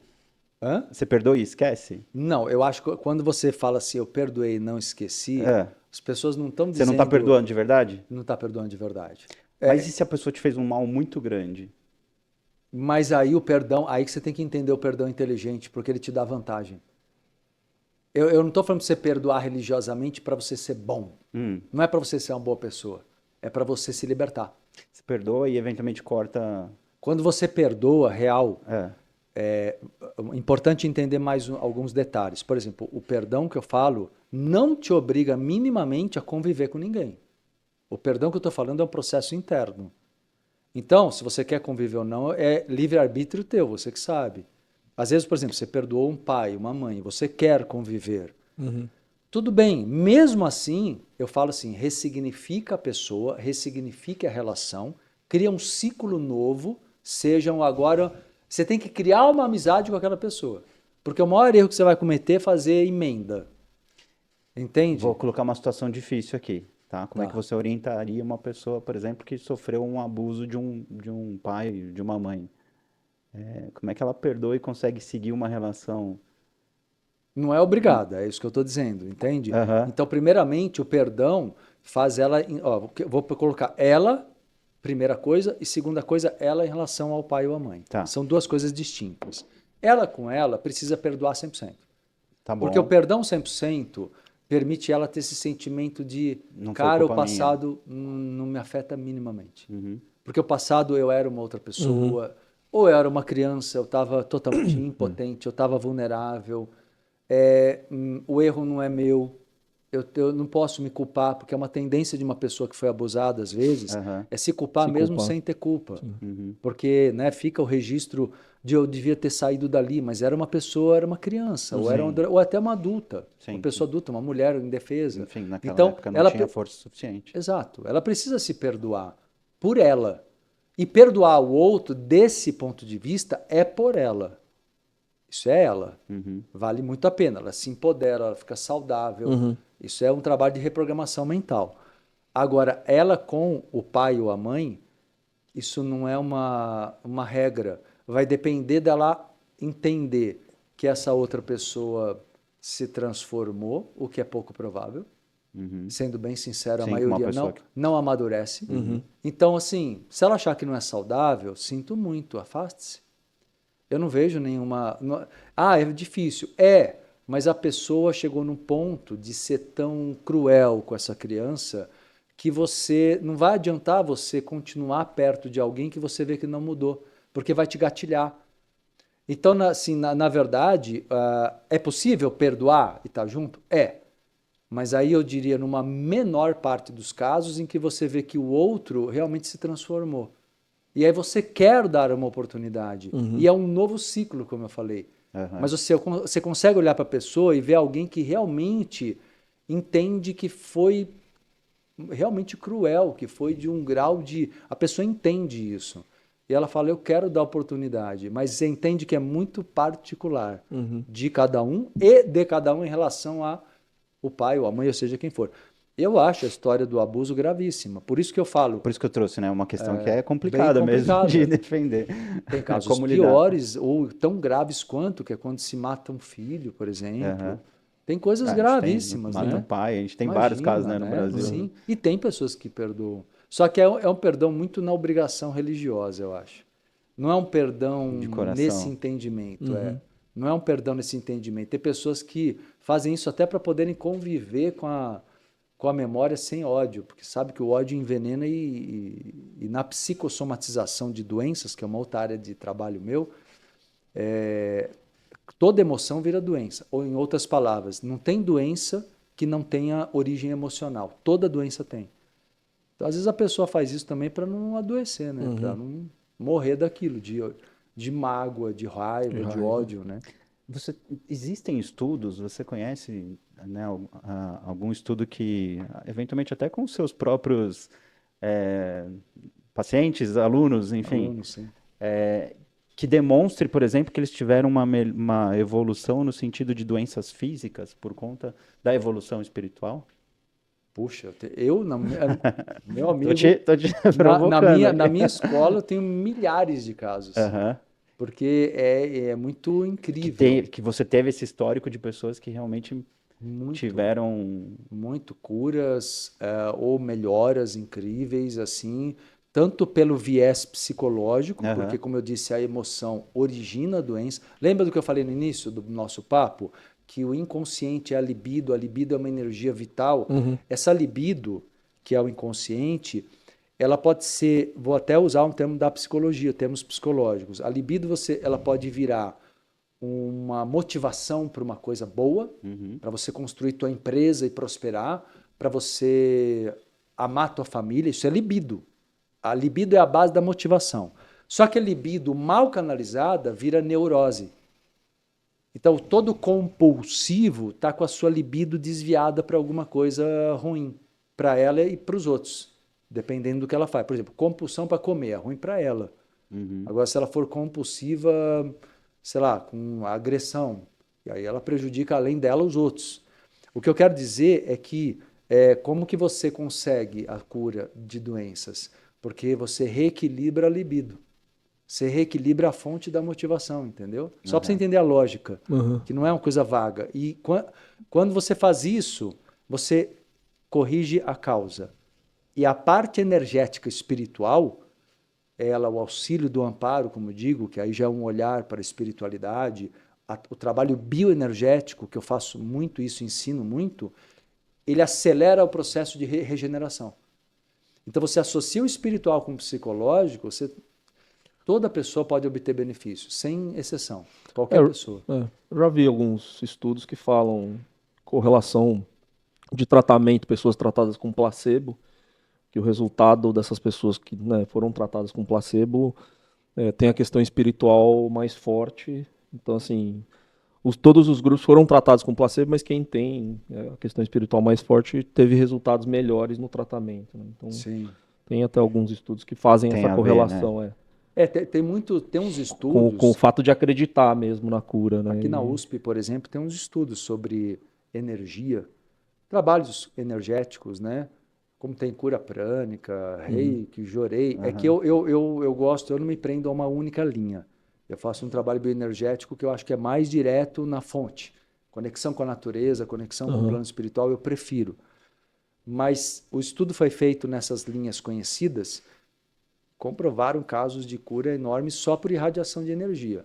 Só que eu gosto de dar para as pessoas técnicas eu chamo de autocura, autopasses ou técnicas que a pessoa aprende a trabalhar com ela mesma, do ponto de vista energético e espiritual. Então, poxa, ainda bem, fico muito feliz de ver que é o nosso arroz e feijão lá, Samuel, o que mais tem casos de pessoas se curando, sei lá, um caso muito recente, pegando um entre trocentos, uma aluna minha, Andréia, com questão de fibromialgia, acho que você já até fez curso junto, o Vônia que está aqui. A Andréia, ela veio com um caso gravíssimo, ela tomava morfina. Ela estava tomando morfina. Cara, em questão acho que de 2, 3 meses fazendo as técnicas e reprogramando a mente, ela curou 100%. Caramba. É um exemplo. Tem muitos ali, entendeu? Só para você ter ideia de como é forte o processo. Porque vou dar uma visão da fibromialgia como exemplo, para as pessoas entenderem. Qual é a causa emocional de uma fibromialgia? Tudo que gera dor e dificuldade no movimento é o inconsciente, é medo da independência, é medo do agir. O corpo trava porque a mente inconsciente trava. E aí manifesta algum tipo de problema. Não é só a fibromialgia, mas várias doenças, poderia ser um problema ósseo, um problema muscular. Até se machucar tem a ver com isso. E isso gera um problema de saúde. Só que aí, conforme você entra num padrão, ou está num padrão de negatividade, tua frequência baixa piorou, porque você começa a virar esponja de toda a negatividade do ambiente de trabalho, familiar, social.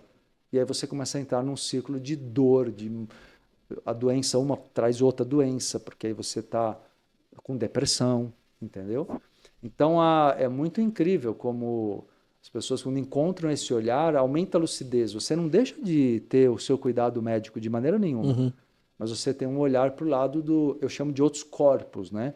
Tem um corpo mental, emocional, energético e físico. São 4 corpos. E a gente trabalha essas 4 camadas, né, digamos assim. E a questão de não ter dó Não ter dó faz parte, meu amigo. Pode fazer um recorte aí, Dani, vai funcionar. Olha, não ter dó. Dó é um sentimento. Não tenha dó. Vou começar igual meu Deus ali. Não tenha dó. Porque o dó, né? A dó, nota musical, né? Não tenha dó, porque o dó é um sentimento que fragiliza, enfraquece o outro. Quando você tem dó de alguém, você coloca no outro. Primeiro você coloca uma imagem e joga uma energia que causa no outro uma percepção de que realmente ele é vítima, de que realmente ele é coitado. Você nutre a fraqueza dele para você e para ele mesmo e contribui com o olhar das pessoas ao redor, fora a parte energética, que para mim é um fato. A pessoa cria uma aura onde todos têm o gatilho de olhar a pessoa e falar, puxa, coitada dela, ela sofre, alguns ficam irritados porque ela é muito vitimista, outros ficam com dó. Então o dó é um sentimento que, além de fragilizar o outro, quem sente dó é candidato a ser sugado, a ser vampirizado. Tanto fisicamente, porque a pessoa começa a querer que você adote, começa a ter muito dó de alguém do teu lado, você já adota se quiser, porque virou teu filho, virou tua filha, né? E virou uma criança. E você vai tirar a energia de algum outro campo da tua vida para dar para aquela pessoa. Aí muita gente fala assim para mim, vamos lá, mas isso não é uma frieza?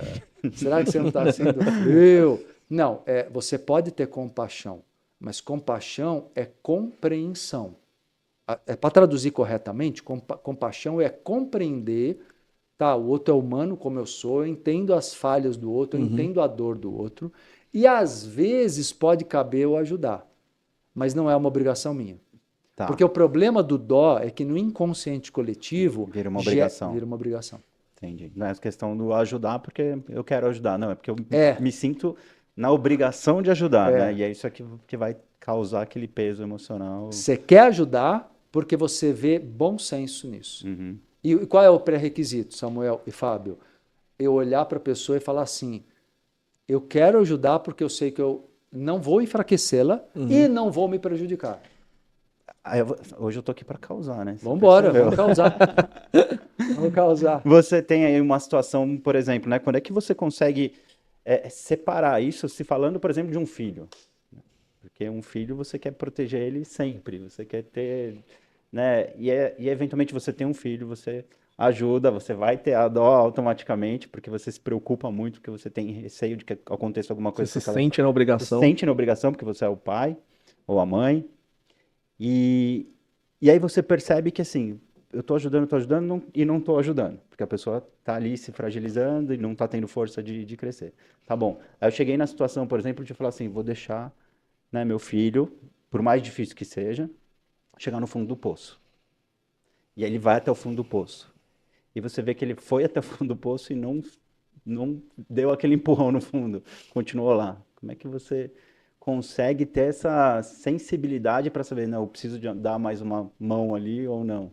Cara, E é uma situação delicada, porque você está falando de um filho. Claro, né? você tem um senso de responsabilidade, só que depende muito, Samuel, de como você tá a tua cabeça quando você tem esse filho. Porque o teu condicionamento existe também no momento que esse filho teu, uma filha, é um bebê. É naturalíssimo que você proteja totalmente um bebê. Uhum. Só que a ideia, você até começou a pergunta me falando, a gente sempre quer proteger. Você tem que ir protegendo menos. Porque se você proteger 100% sempre, você vai ter um filho com 20 anos infantilizado. Sim. Infantilizado, dependente, inseguro. E que quando você não está perto, pode se sofrer muito. Uhum. Então não vai adiantar você proteger sempre. Uhum. Então, na verdade, o dó não é um bom sentimento nunca. Nem para uma criança. Por quê? Porque você vai atingir o inconsciente dela e fazer ela perceber que quando ela é vítima, as pessoas têm dó, vão fazer por ela. Ela vai fazer uma coisa chamada de transferência psicológica. A dinâmica que você criou com o teu filho quando ele tinha 5 anos, quando ele tiver 30, ele vai criar com a esposa dele. Ou, entendeu? Ele vai olhar para a esposa e vai querer que a esposa tenha dó dele, como você tinha. Então perceba que o que você impregnar a mente dos teus filhos quando crianças, você não está fazendo uma coisa boa. Por isso que o dó é diferente de cuidar, amar e ser responsável. Uhum. É difícil? Eu entendo. É muito difícil. É muito difícil. A cultura americana, por exemplo, é muito assim, né? Tipo, a pessoa entrou nas drogas, por exemplo, vai pra rua. Né? Se coloca pra fora mesmo e Às não, vezes tem um não vai radicalismo receber. até, Sim. né? Por exemplo, é aquela questão de você precisa chegar no fundo do poço para você acordar. Vai estudar? 16? Vai para a faculdade. Vai pra faculdade. E aí eu vou entrar numa outra questão que eu gosto de usar bastante o exemplo do Fábio, porque o Fábio tem trigêmeos. Não, olha. Hoje eles estão com 19 anos, Uhum. mas como é que você explica, por exemplo, a questão, né? Porque você falou algumas vezes que os 6 primeiros anos são fundamentais para, né, para a questão de muitos traumas na vida de uma criança. Como é que você explica, por exemplo? Eu gosto de usar esse exemplo, por quê? Sim. Porque tem muita gente que fala, né, é o Eu signo, acho ótimo, eu uso esse exemplo. é o dia, é o horário, um monte de coisa que foi e É o primeiro filho, é o segundo filho. Exato, tem isso também, né? Tudo bem que também tem o primeiro, o segundo, né? 1 minuto depois. Sim. Né? Mas enfim. E vai ter quem dê importância para isso. Não é meu caso, mas vai ter quem dê importância para esse 1 minuto. Né, apesar de, assim, todos no mesmo dia, todos no mesmo signo, todos com a mesma criação, né? Pegou os pais na mesma época, os mesmos pais, o mesmo grau de em mentalidade. tese ali, um pode ter sofrido um trauma a mais, ou também caiu do berço, sei lá o que pode ter acontecido, mas foi uma mesma criação, né? Foi eventualmente não que eu disse para esse, eu também disse para aquele. Exato. Como é que hoje eles são 3 adultos, né? Completamente diferentes. Como é que você explica, né? E com ansiedades em níveis diferentes? Para mim é muito claro, né? Como espiritualista, que isso vem da alma que são espíritos diferentes. Tá? A visão reencarnacionista, isso deixa muito claro, aliás, é um exemplo muito interessante para isso. Eles são univitelinos idênticos? Não. Não são. Não. Ainda que não são idênticos. Mesmo irmãos idênticos são clones. E ainda sendo clones, porque os seus filhos, eles ainda têm...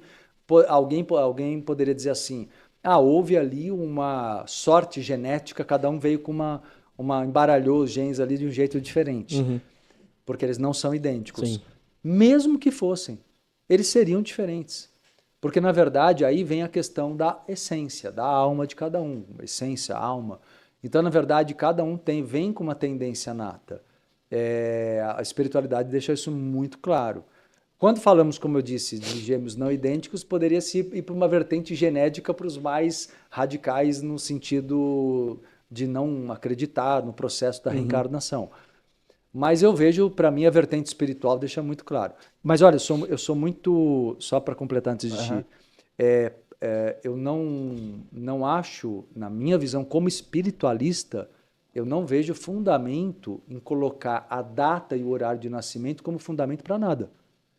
Então, essa questão da astrologia, ela não é por aí, viu? Não é por aí que eu estou falando, não.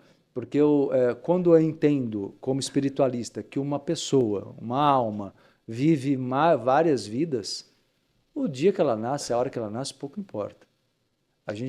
Isso eu choco às vezes até com as pessoas da área da astrologia. É engraçado que as pessoas às vezes falam isso pra mim. Ai, nossa, eles são, sei lá, escorpião, nem lembro. E eu fico quieto, eu fico quieto, porque assim, eu vejo, né, que eles são muito diferentes, assim, a personalidade de cada um é muito diferente, né? Exato, as pessoas falam, porque eles têm tal característica, não sei o quê, e não tem. Exato. Cada um tem uma diferente. Você tem um exemplo muito claro de como não é isso. Sim. Eu vou entregar ele agora para as crianças. Ele não sabe o signo, né, dos filhos. Detalhe que uma vez a gente estava marcando uma reunião ao trabalho, eu falei assim, vou fechar a passagem aqui e tal, por dia tal. Tem algum compromisso nesse período aqui que você não pode ir? Não tem nenhum. Fechei a passagem, passou, sei lá, uns 2, 3 dias. Puta, é aniversário dos meus filhos. Eu falei, pô, isso que os 3 fazem no mesmo dia. Só tinha que decorar um dia, né? Imagina. Imagina se tivesse que decorar 3 datas de aniversário. Um pouco distraído nessa parte. Um pouco distraído nessa parte. Mas o que eu ia falar é o seguinte. E aí, né, a gente falou que tem essa questão, né, da ancestralidade, né, desse peso que eles trazem, peso, enfim, né, desse, não vou dizer que é peso. Não, características, são experiências próprias que geram um perfil próprio, né? Que trazem que você já nasce com, com isso. E aí tem a questão da interferência da criação, do meio naqueles 6 primeiros com certeza, anos. Educação.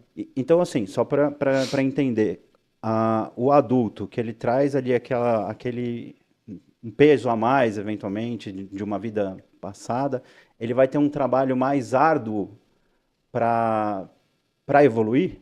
É assim, é isso? Ele vai trazer, Ele vai ter que ter um esforço maior? Porque... Em algum aspecto, sim, mas o outro vai ter outra coisa. Então, são traços diferentes só. Né? Tem até uns arquétipos, né? Sabe, arquétipo é um símbolo universal. Tem até alguns arquétipos da espiritualidade que a gente chama, tem uma visão da teosofia, que é uma área da espiritualidade, que tem 7 raios ou arquétipos. Também é designado por cores. E é interessante esse estudo, porque cada arquétipo denota um perfil de alma. Então, por exemplo, quem é do arquétipo do raio azul tem um perfil mais ativo, dinâmico, mais líder. O arquétipo rosa é mais afetuoso, o amarelo é mais racional, o branco é mais criativo, o rubi é mais fervoroso na sorte, o verde é mais justo e o violeta ele tem uma capacidade de transformação fantástica. Estou dando bem toquezinho só para entender, né, que isso aqui dá uma aula longa, mas é só para entender que provavelmente os três, são de arquétipos diferentes. Ou almas diferentes. Então, por exemplo, o que veio no arquétipo que é forte no azul da ação, provavelmente ele tem que aprender a ser um pouco mais flexível como o que é rosa. E não tem a ver com menino ou menina, tem a ver com personalidade. Então, tem que aprender. O que é rosa talvez tenha que ser mais azul, entendeu? Do ponto de vista do arquétipo, de ser mais corajoso e mais prático. O rosa pode ser... O positivo e o negativo estão aí. Por exemplo, o azul é muito seguro de si, muito independente, mas é cabeça dura, porque ele quer fazer tudo sozinho. Tá. O rosa é muito amoroso, mas às vezes submisso, porque põe os outros na frente. Entendeu? Entendi. Então, é muito interessante esse estudo dos arquétipos. Eu faço isso muito nas dinâmicas de grupo, nos cursos, nas mentorias. Ajuda muito no autoconhecimento dos traços. Então, realmente, o que você traz de vida passada, você traz um tanto de qualidades positivas e um tanto de defeitos. Olha que interessante. A palavra defeito significa aquilo que não foi na raiz, na etimologia. Eu gosto muito de raízes de palavras para ressignificar resgatar conceitos. A etimologia da palavra defeito é aquilo que não foi feito até o final. Portanto, defeito nunca deveria ser considerado uma coisa ruim, e sim uma pedra bruta. É a ser lapidada. Entendi. Todo defeito é algo que não foi terminado, só isso. Por exemplo, você pega uma agressividade, equilibra ela, a pessoa agressiva tem facilidade para ser firme. Porque a firmeza é o poder agressivo equilibrado. É a mesma coisa. Por isso que você nunca vai ter uma pessoa agressiva que vai virar um docinho só. Não é ela, entendeu? Ela vai ser mais gentil. Ela aprende a controlar. Ela aprende a ter... Eu gosto de dominar. Eu sou chatinho nas palavras porque mas eu entendo que todo mundo usa, tá? Só estou falando porque pode valer como insight. Controle é uma coisa racional. Eu controlo, mas tá aqui dentro. É panela de pressão. Tá. O domínio é quando eu nem sinto. Tá, entendi. O controle, todo mundo que vai pelo caminho do controle tende depois, uma hora, essa panela de pressão ou explode ou implode, vira doença. Entendi. Eu não desenvolvi o suficiente. Eu tô controlando.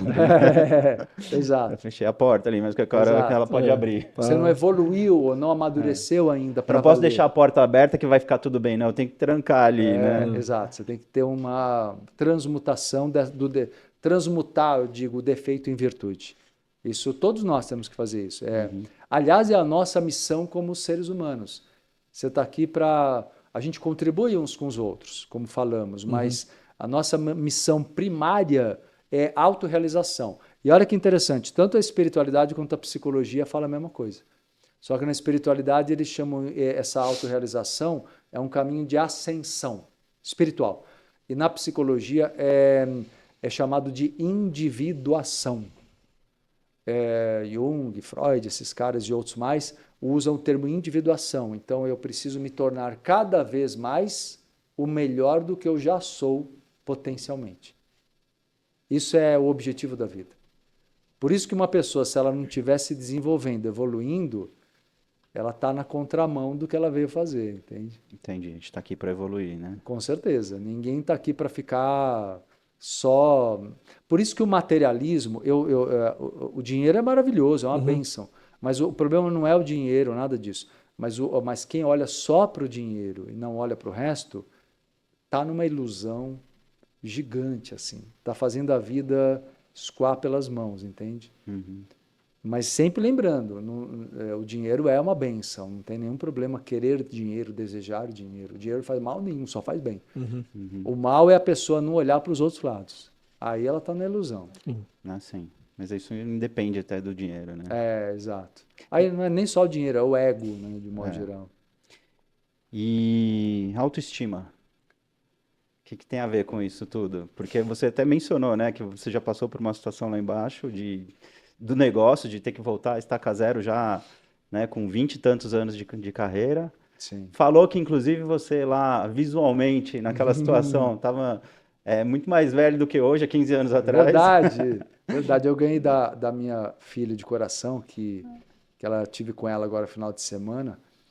Ela tinha 7 aninhos quando eu conheci, né, como minha enteada. Mas ela trouxe um álbum, né, de Dia dos Pais, assim, atrasado, que a gente não pôde se ver. Você nem lembrava que você estava daquele jeito. Cara, umas fotos que eu não via há muitos anos. Eu falei, quem é essa pessoa? Quem é esse cara? E a autoestima estava baixa naquela época? Não, cara, eu não estava baixa, mas eu não estava... Estava distorcida. É diferente. Quer dizer, é a moda da época também, né? Tipo, cara, pegar lá... eu nunca fui no barbeiro, eu que metia tesoura.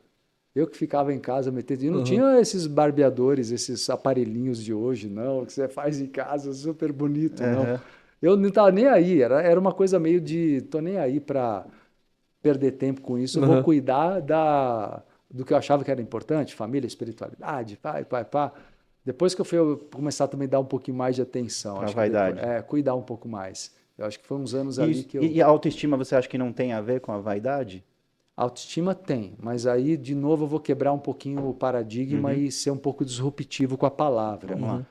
Tem uma coisa superior à autoestima, que é autoamor.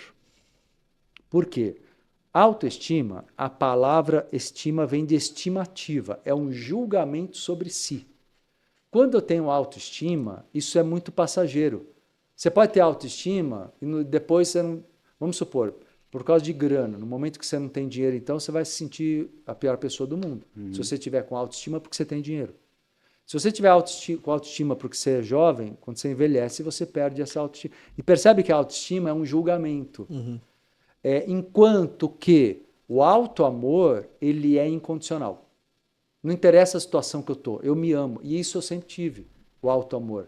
A autoestima, eu acho que ela é variável. Foi para mim como para todo mundo é. Uma hora eu acho que eu estou bem, outra hora eu acho que não. Eu olho umas roupas que eu usava, meu amigo. Eu falo assim, o que é isso? Que tio é esse que está usando essa roupa aí? Esse sapato, né? Eu só uso tênis, gente. Como assim usar esse sapato desconfortável, né? E muita camisa. Hoje cabe eu usar uma camisa aqui que eu gosto, mas eu uso muita camiseta a maior parte do tempo. Então, na verdade, eu acho que a autoestima ela é variável. no transcorrer da vida. Ela varia. Por isso que se você se prende à autoestima e você não está numa boa fase, você entra em depressão.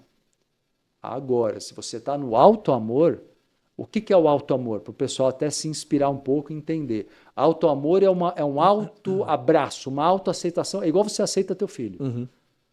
Você ama, o amor que você tem, principalmente quando é pequenininho. Quando ele é maior, você continua amando. Eu vou até colocar mais uma coisa que incomoda um pouquinho as pessoas, mas que é muito real. Você ama teus filhos, eu tenho certeza, 100%. Mas você já não gosta igual ama. Porque, por exemplo, você pode amar e falar, não gosto do jeito dele. Tem um jeito isso aqui que ele desenvolveu que não está no caminho bom, no meu ver. Então, gostar e amar são coisas distintas, porque o gostar tem a ver com julgamento. Entendeu? O gostar tem a ver com julgamento. O amar, não. O amar é de coração. Então, por exemplo, põe isso em você. Se eu me amo, é incondicional. Eu estou sempre do meu lado. E a autoestima não, ela depende do momento. É que nem você falou, né? Pensa assim, Samuel, vamos supor. Pensa aí num erro grande que você cometeu na vida. Não precisa falar. Mas pensa num erro grande que você cometeu na vida. Quanto tempo você ficou com uma baixa autoestima por causa disso? Não é? Então, por quê? Porque você se julgava alguém que nunca deveria ter feito aquilo. Talvez até você tivesse certo, mas você talvez estivesse até certo no sentido de falar, puxa, não foi legal. Mas você estava errado em não aceitar que você é um ser humano e pode errar. Entende o que eu quero dizer? Entendo, claro. Então a autoestima, ela torna você perfeccionista, torna você autoexigente, torna você um chato com você mesmo. Por isso que a autoestima não é saudável. Eu falo muito para meus alunos, esquece a autoestima. Não se preocupe em ter autoestima, tenha um auto-amor. O auto-amor, ele te põe numa condição de independência, entendeu? Quando que a autoestima... Vou dar uma exceção. Quando que a autoestima é importante? Pontualmente, quando você tem uma relação de troca, por exemplo, como profissional. Vamos supor que eu sou um cliente seu. E você tem que apresentar para mim, vocês dois, o que vocês oferecem. Na empresa de vocês, o que a empresa de vocês oferece para a minha. Vocês têm que ter informações e um know-how que vocês vão mostrar, olha, eu posso oferecer isso para você. Isso é autoestima. Mas ela é pontual. Hoje, o que você mostra não é o que você mostrava no primeiro dia, quando o cara lá do contrato dos 5 mil. Ou seja, a autoestima ela vai mudando, mudando. Talvez até uma coisa que um dia você se orgulhou. Vamos com uma outra pergunta. Tem uma coisa que um dia você já se orgulhou, Fábio, que hoje você não se orgulha? Provavelmente sim. Isso é uma autoestima que mudou, transitou para uma outra coisa. Agora, o auto-amor, não. O auto-amor é... Você orgulhava de tirar racha, né? Olha, entregando. Hoje já acha que era um idiota. Faz um corte, não, brincadeira, faz um corte, né? Pois é, mas exatamente. Olha, todo mundo tem algum ponto, claro. alguma besteira que fez, ou alguma coisa assim.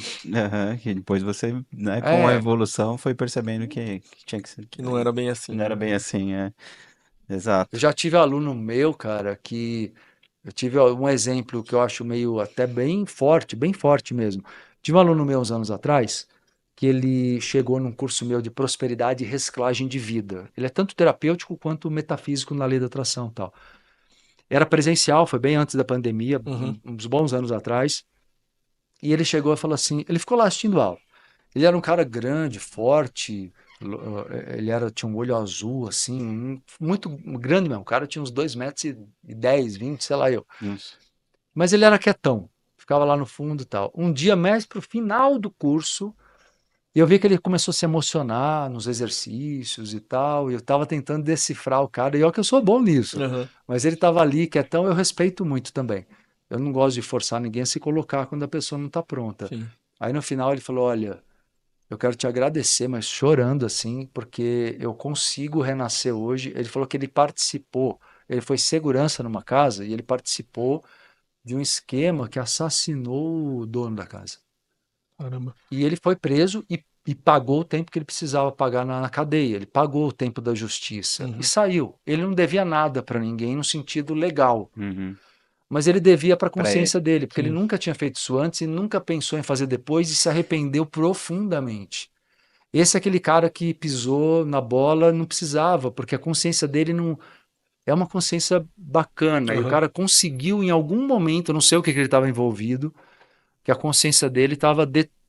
Eu falo que tem um termo que a gente fala que é obnubilado, é debaixo de nuvem. Quer dizer, debaixo de nuvem, a pessoa não está enxergando nada. E eu fui falando para ele sobre o auto-perdão. Falei, cara, faz assim. Eu falei, você quer recuperar esse tempo? Vai se dedicar para crianças. Faz uma coisa para as crianças. Você não vai conseguir voltar no tempo, porque o que aconteceu é um erro. Ok, não adianta, é grave, Não vai apagar o que já foi não vai feito. apagar. Você pagou legalmente, para a sociedade você pagou.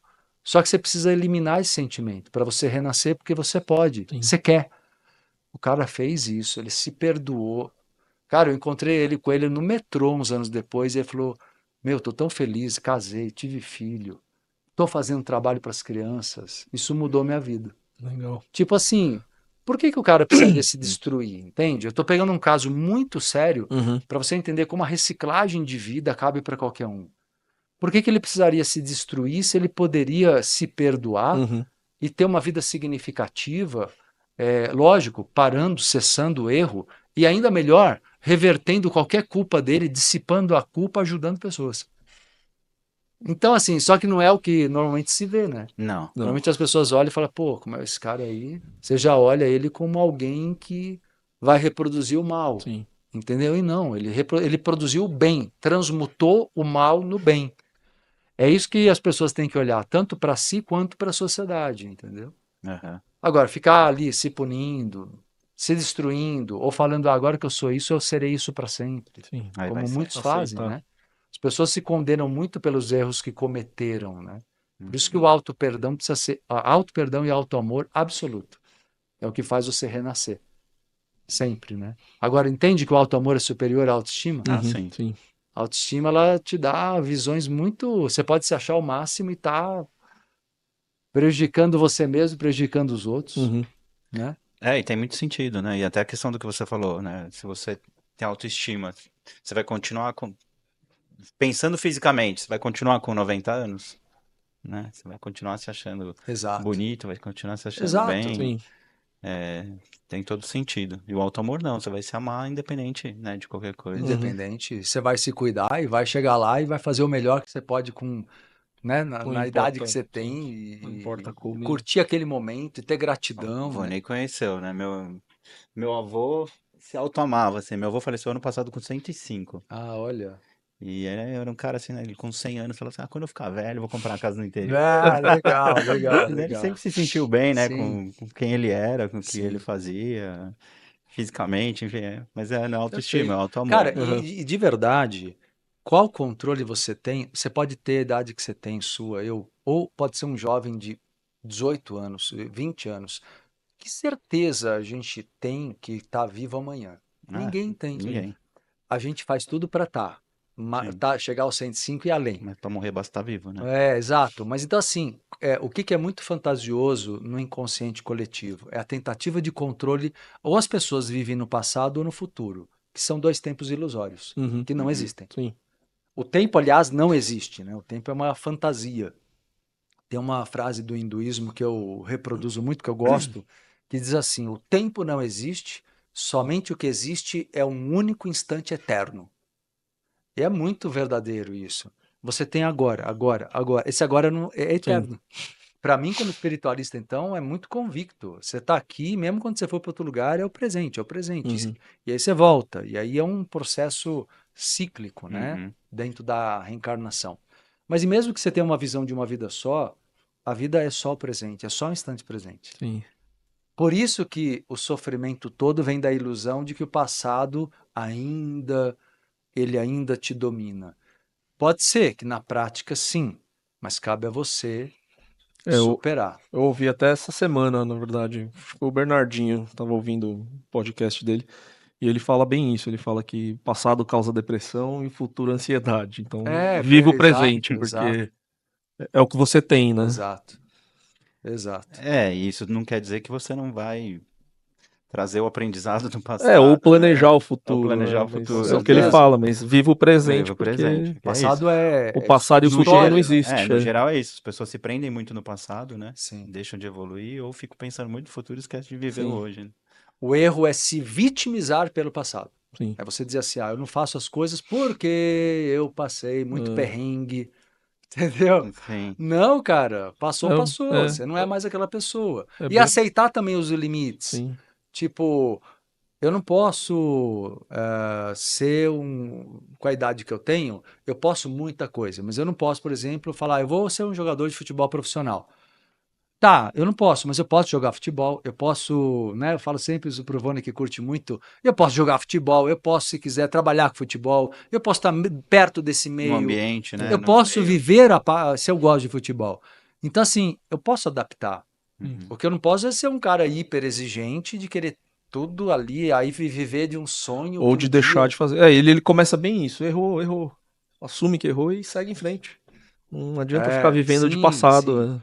Você sabe que na lei da atração, é muito interessante a metafísica, né? Na lei da atração, a gente entende o quê? Você tem várias... Isso até a física quântica ensina isso, de uma certa maneira. Eu me baseei em conceitos da física quântica para ponderar por analogia, né? Existem várias camadas de realidade potenciais. Você está vivendo uma, só que você tem várias camadas de realidade potenciais. Posso chamar até, às vezes eu uso o termo camadas kármicas, mas entenda como possibilidades. O que é salto quântico? Salto quântico é quando você se reorganiza mental e emocionalmente e energeticamente de um jeito tal que você consegue se tornar uma outra pessoa tão mais potente que você começa a atrair oportunidades que você nunca imaginou. Sabe quando você olha aquela pessoa e fala, gente, a pessoa não era nada, agora está num sucesso gigante, né? Porque ela deu o salto quântico. Ela saltou de uma camada de realidade que vinha da escassez, da dificuldade, dos perrengues da infância, dos perrengues da... E ela saltou para uma outra. Eu dei saltos quânticos. Eu acredito que vocês tenham dado. Talvez vocês não tenham tido consciência que estavam fazendo isso.